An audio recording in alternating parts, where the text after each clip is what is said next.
Any So we'll questions do about the the batch? yeah, we'll do the Julia Child thing. We set out up. We've mixed all the ingredients, and we would press OK, but we're going to switch over to Bridge and show you the baked results. So I went through and prepared these with just a variety of different. Now this was about an 11 stop scene at the Biltmore. The kind people there let us come in and test these zany ideas that we get. So you have for each image you have 5 different flavors because you selected 5 different presets. Correct. And the And I could, preset name that was used is also now embedded in the file name automatically, so you can tell which preset was used um, to process each image. right, and oftentimes clients love to see a working gallery of the shoot before we deliver the final, and this would be an argument to grab the best one and make a web gallery in Lightroom. I mean, already you've got something you can use. These probably wouldn't be my finals, but they'd be great for like a web gallery. And the other thing is that I always like to do individual final editing on the BEF because I want to look at the color balance. You know, even though I tell it to process as shot, I still like to be able to make some decisions. So sometimes At the end. you're using this to just get a feel for how the images are going to look under the different conditions, and then you would go back and uh, tweak the critical ones, then working from the 32-bit BEF file, right? Right, because this folder of tone mapped 16-bit, you know, if I happen to nail it, great, I can start using that one. But in general, I just use it as a guideline, and then they all get tossed, and then I build just the one final from each Beth. Right. Because each Beth, yeah, We have some questions regarding the BEF file format. A couple of different questions have come in, so I'll try to address them all with one statement. The BEF file format is a unique file format that Unified Color developed for our software. It's a 32-bit floating point HDR file format, which is very optimized to provide you the best amount of compression um, with the best results of the images. Our software supports BEF, it supports Radiance HDR and OpenEXR, the other HDR formats, as well as 32-bit TIFF files. But if you the real difference in the quality will be in the size of the files and our representation. So the BEF file stores it in our Beyond RGB color format. So for best results and smallest files, you can use our file format. There is a BEF file format plugin that allows you to open BEF files inside of Photoshop if you want to do processing in Photoshop. And that's what John is about to show us now with the 32 Float plugin. But we support all the different file formats, and you can try them out yourself and see which works best for you. So, great. So I'm in Photoshop CS6 at this point, and I'm just doing the file open. And what this does is bring it in, of course, as a 32-bit file, which Adobe supports. And thanks to Unified Color, their plugin works. So the step one, you're looking at a 32-bit file, which we need some work. So I go to my filter menu, go to Unified Color, and pick up the 32 Float plugin. You will return to the very familiar HDR interface and all the presets. The entire workflow is what you're used to in working in the standalone program. But the magic is in being able to look at this image and make decisions about how you want to put it together with the different interpretation. Some of you are doing this just by importing maybe a single raw file onto 2 layers and as smart objects, and then interpreting them and using layer mask and coming up with a result that is much better than if you just did one. And so I think at this point I'm going to go ahead and give this some local contrast. And I am not really loving the color inside. So I'm going to, at least for this version, come up with something that's more satisfactory for the inside of the arena. And something that's very important the first time through is you want to change the, down here at the bottom, you want to change the conversion and maintain 32-bit coming back into Photoshop. That's absolutely critical. And I think just because this is advertising, we want to give it a little bit of color saturation. And then we come out of there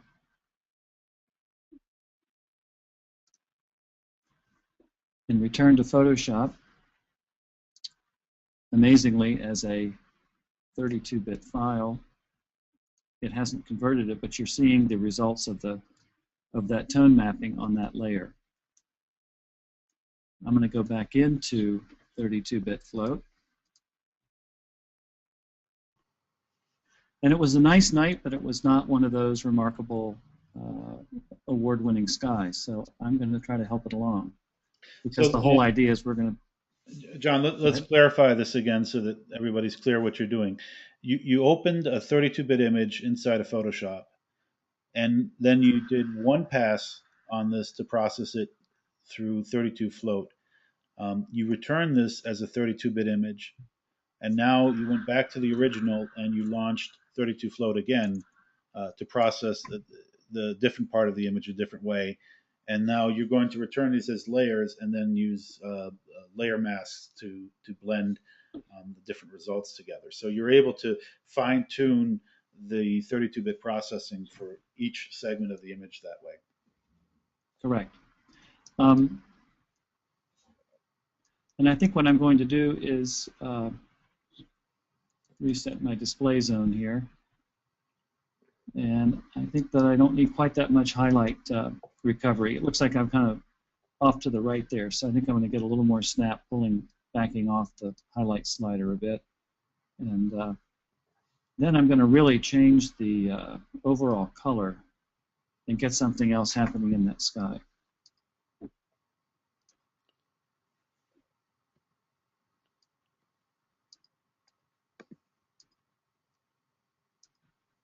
And of course, this is all, once again, totally, since it's non-destructive because it's coming onto a layer and you're not saving this back to the original BEF file, you're just using that as a source file.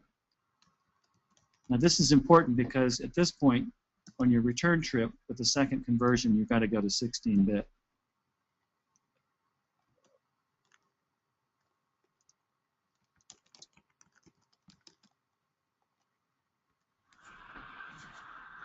Now, you've got two different interpretations of the same 32-bit, and we can get rid of the 32-bit now because these are now 16-bit. And I've actually got a prepared file with my layer masks, so we don't have to fiddle with that.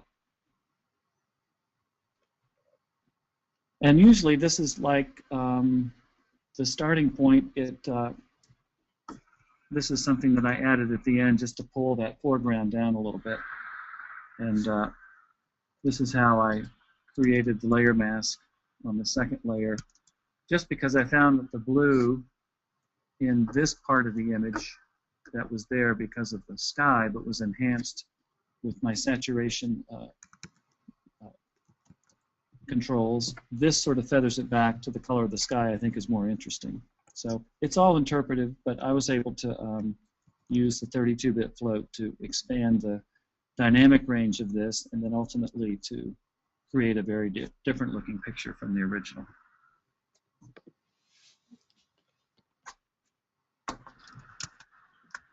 So if I go back to my,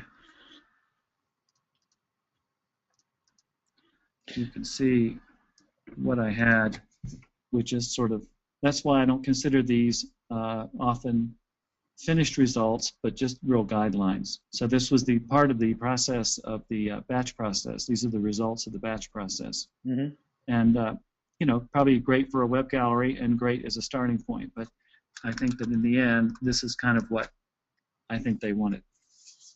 So, It's kind of like Steve Jobs. I know what products people need before they know they need them.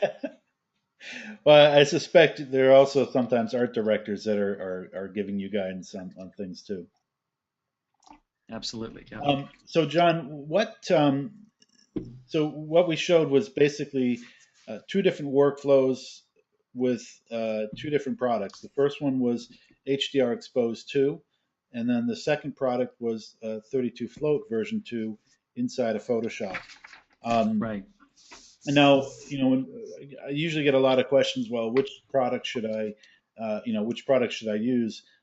Which one do I need? And my answer is usually it depends on the type of workflow that you have. Um, 32 Float was really developed for people who spend a lot of time in Photoshop working with layers and blending masks and things like that you just showed on this particular image. We wanted to provide real full power 32-bit editing tools to Photoshop that Photoshop doesn't really have. If you look at a native 32-bit image inside of Photoshop, most of the image processing tools are disabled. So we're providing that functionality back into Photoshop. Um, HDR Expose 2 is one of the things we haven't shown, and maybe we might have some time to run through that, is the Lightroom process of merging. So HDR Expose 2 includes the Lightroom and Aperture export plugins. So you can use that to find your images and then hand them off to process them. Underneath all the products, they use the same set of tools, the same algorithms, the same core functionality. And in fact, they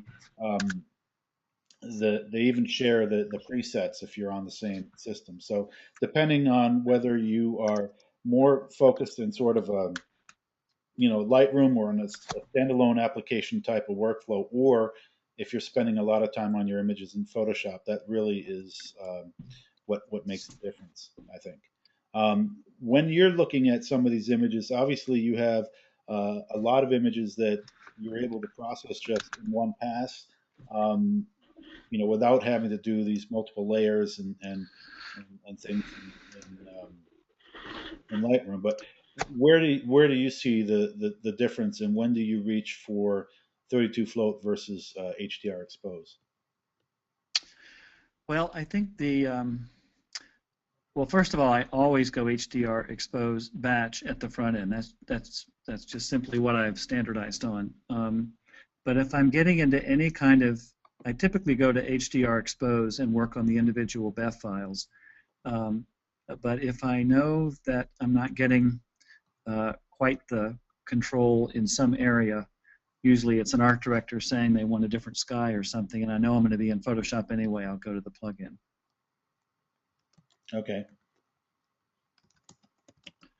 I mean, I think I'm finding that the HDR expose gets me what I need across the board 90% of the time. But I also do a lot of work in layers in Photoshop, so it's a natural place to jump into that if I need to. Hmm. And sometimes, like for this particular image here, where you wanted that um, darkened foreground, that's something that you would do with a gradient mask fairly simply. Right.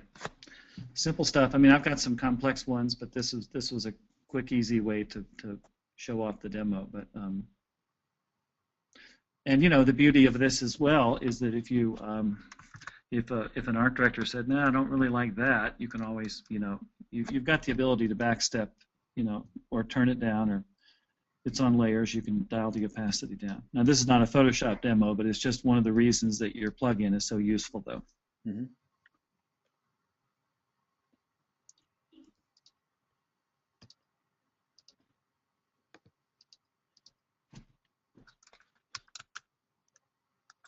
We're also getting a lot of questions about working with interiors from the inside, shooting out and bringing in windows. And I think you had a couple of example photos of that, Yeah. Let me open one of those. and how you would bring in the windows, and maybe this one here with the lobby, or no, yeah, either one of those, yeah. How you would bring in the windows for a shot like that, and also how you deal with different white balance scenarios, indoor and exterior white balance scenarios. Yeah, the white balance is where you want to always kind of just strobe it away, but you can't do that. That's one of the points I failed to make earlier. Let me open this.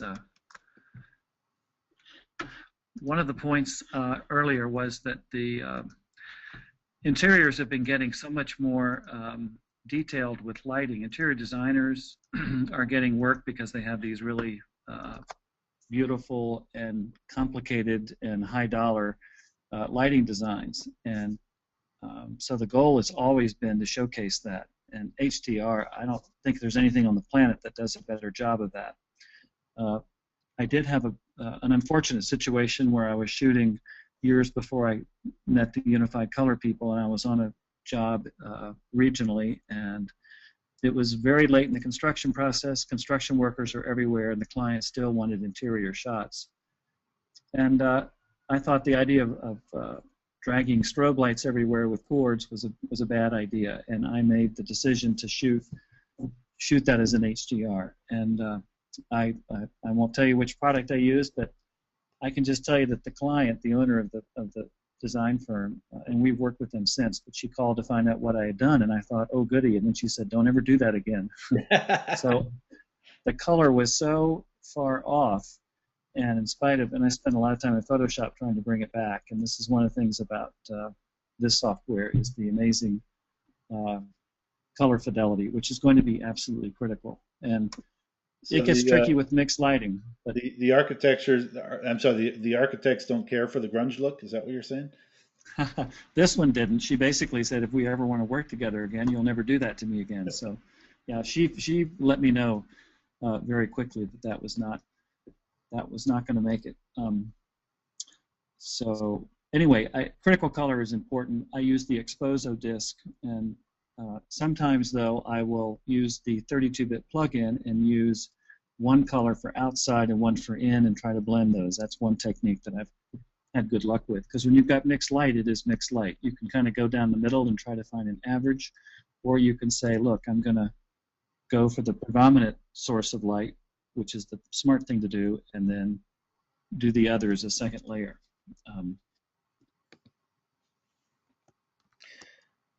Yeah, so this is, I mean, one of the strengths and one of the goals of our software is really to, recreate the scene as true to as true to nature as possible, and with the true colors the way human vision sees this. I mean, one of the things that a lot of people forget is that the best HDR camera in the world is the human vision system, your eyes. And you walk around the world seeing the world in HDR and 3D HDR even when you think about it. So yeah, right. We're trying to represent like this scene here. I mean, we're trying to really make it look as as true to life as possible as it would be if you were standing there looking at it. So let me go back to those raw files. That's something we haven't done, is compare these to the original, and I think you'll see that there's a whoops. Still learning Mountain Lion. Let's see.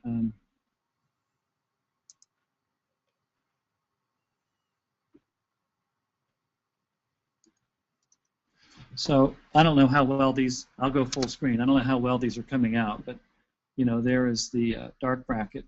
Mm-hmm. And these are at one-stop increments? That's correct. So I don't know how you would ever. I mean, raw files are pretty elastic, but I don't know how you'd ever get anything out of there from one shot that would be usable. And this is all glass, obviously, and quite a nightmare for lighting this interior space. So to me, this was a perfect HDR. And the architects expressly made the point that part of what this shot is about is this bringing the outside to the inside, and I think that's done a lot. The exterior space is experienced wherever you're sitting inside. I like the fact that you can locally control. Sometimes you don't want the blues to be as as saturated or whatever, but the ability here to dial into the saturation channels is the level of finesse is what makes this, for me, a pro product that gets me results that I can sell.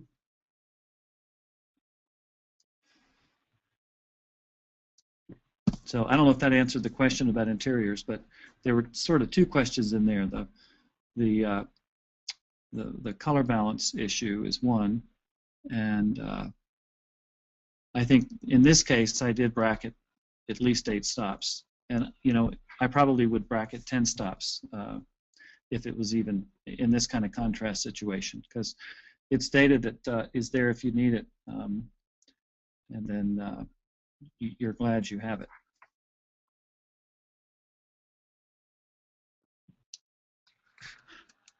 Is there another one that you want to look at as far as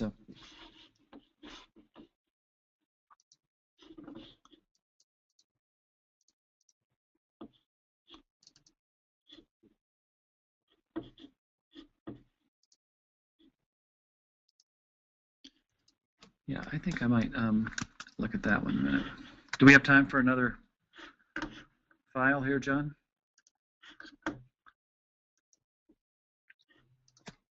John, you've gone away. Oh, I'm sorry. Yes, go ahead. I'd like to kind of have you talk to your process for setting up to do a shoot like this. You know, when you walk into the room and then you see it, and how you set up your camera, how you set up your gear, and how prepare to compose a scene like this. A lot of your photos, especially from this location, you have great composition, a great feel, of perspective in there. And so you're using the tilt shift lens for this. Oh, absolutely. The 24 gets the workout. Actually, this was a shoot that was out of town. I didn't have the luxury of scouting, so what I do, it really it makes all the difference in the world to walk through a project. Even before I pull the camera out of the bag, I have a point and shoot, or I have a camera with a wide lens that we just look, and we look and shoot and sit down for 5 minutes and decide what the angles are. You have to prioritize, and HDR sometimes for architects it's important that they have 10 shots at the end of the day that are the prize winners, but they'd also love to have 5 more that tell a story. And not to say that HDR is substandard, it's just that it is a faster way to work on the front end. Now you will pay later. When I lit everything in the film days, I was done at the end of the day, except the lab took over. So there is a bit of a workflow element here, a consequence, if you will. But to me, it's well worth it because you can get more shots, and in this situation, I love the way the light looks. And if I were trying to strobe this to make this to manage the contrast, so I'd have those detailed highlights and shadows, I would have been there for an hour and a half or so setting up lights, and this was a very quick shot. So let's talk about the camera settings, because we're getting a fair amount of questions about that. You mentioned that you use the Expo disc to do a custom white balance. I do, because typically there are as many different lighting manufacturers as there are designers. I mean, they each have their own kind of look. I think it's important. I try to do several readings throughout, and I've had such good luck with the Exposa disc that I actually sold my color meter, because I'm not having to use CC filters anymore. We did in the old days, but let me back up. I'm often stopped down to the middle of the lens. That's just something that I like to do, is to be around f11, f16. I think these tilt shift lenses, just like the 4x5 lenses of old, they just seem to behave better when you stop down somewhere in the middle.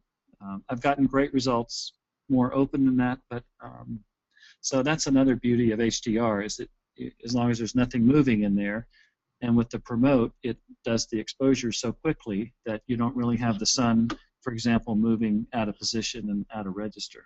Right. And what ISO are you typically working with? I just stay as low as I can. I mean, 100. If I do go up, I stay in the increments of 160, 320, 640, just because I read that the ISO at that level behaves better. But generally try to keep it down around 100. Okay. But I'll also say that when I start with a preset, I often will tweak the color a little bit. I find that sometimes needs a little bit of work. And I go easy on the saturation. It's always tempting to run this thing up, but a little bit goes a long way because there's so much information in these files. But it is advertising, so sometimes the clients tell me to ignore that and go for the color. But it's their shot.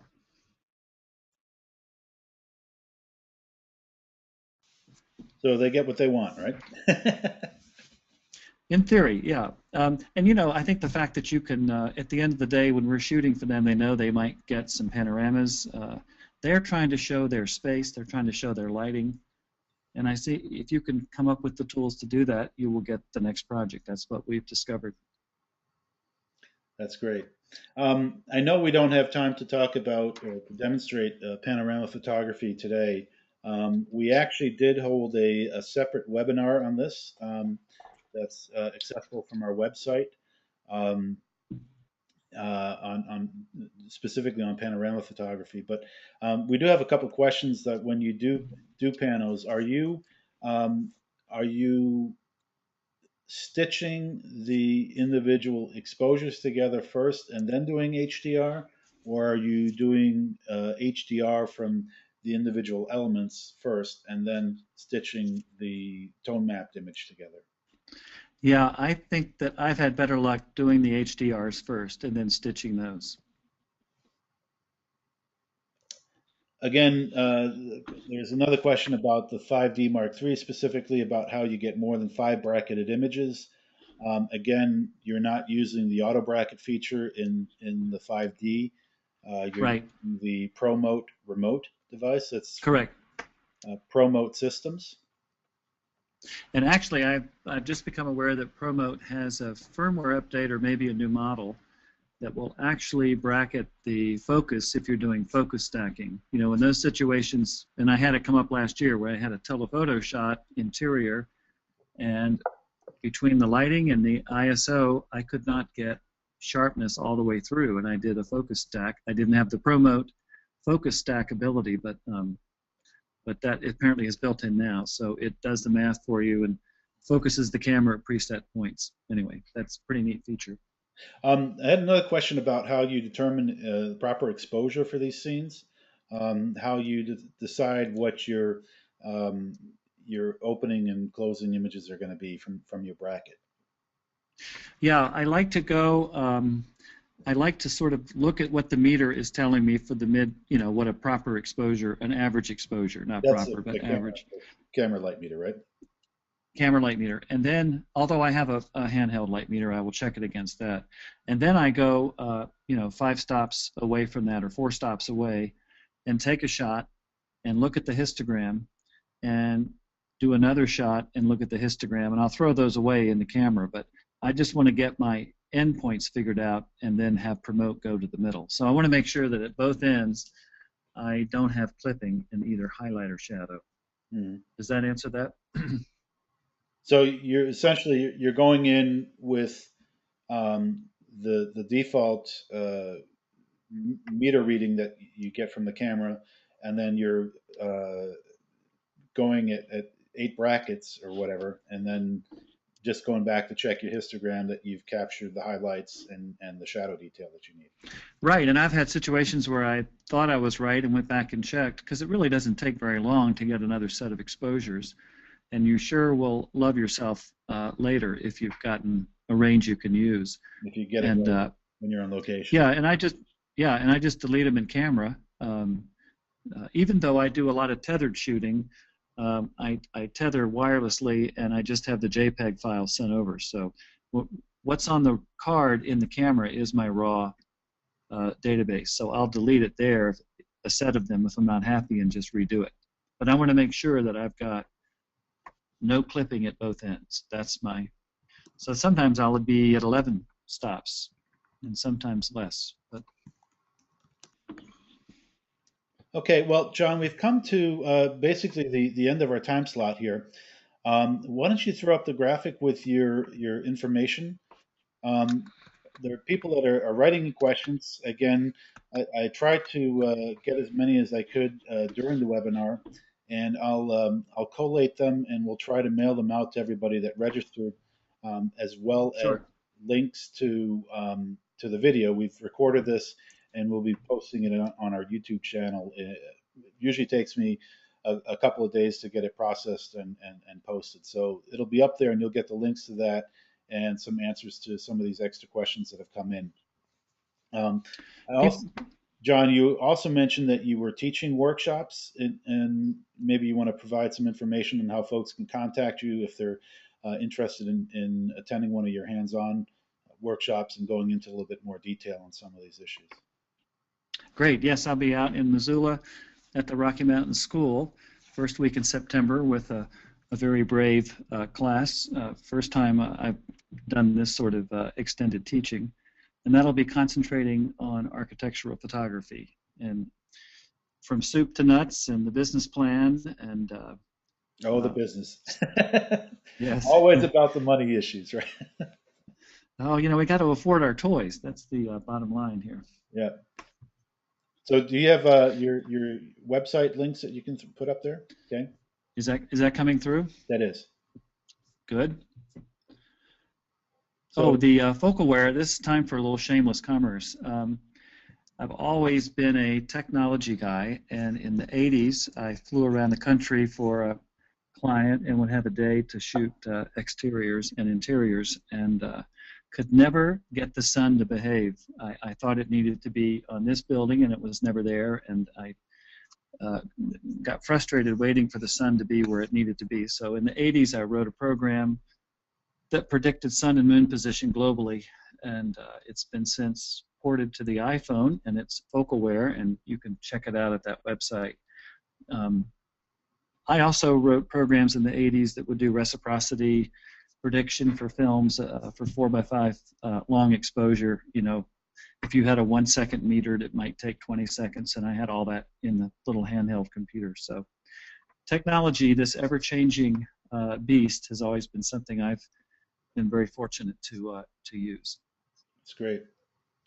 So, folks, anyone interested in checking out John's work, there's his URL and Oh, information, his email address if you want to contact him.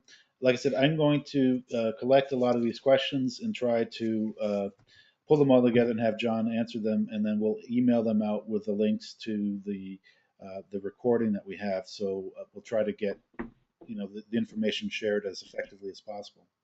I also want to mention that we have a special promotion for your folks that have been online today. We have a 10% off all of HDR products from Unified Color. That's the coupon code is HDR Webinar, as seen below.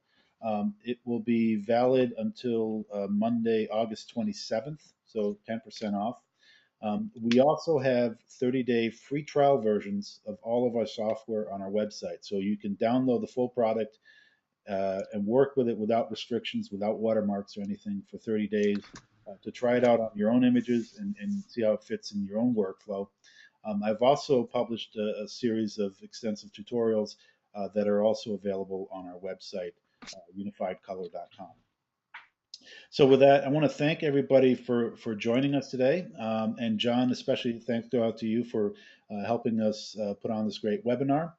And I look forward to seeing you all again on a webinar in the coming future. Thank you, everybody. thank you. Thank you, John. Thank you all, the virtual audience. Okay, goodbye. Goodbye.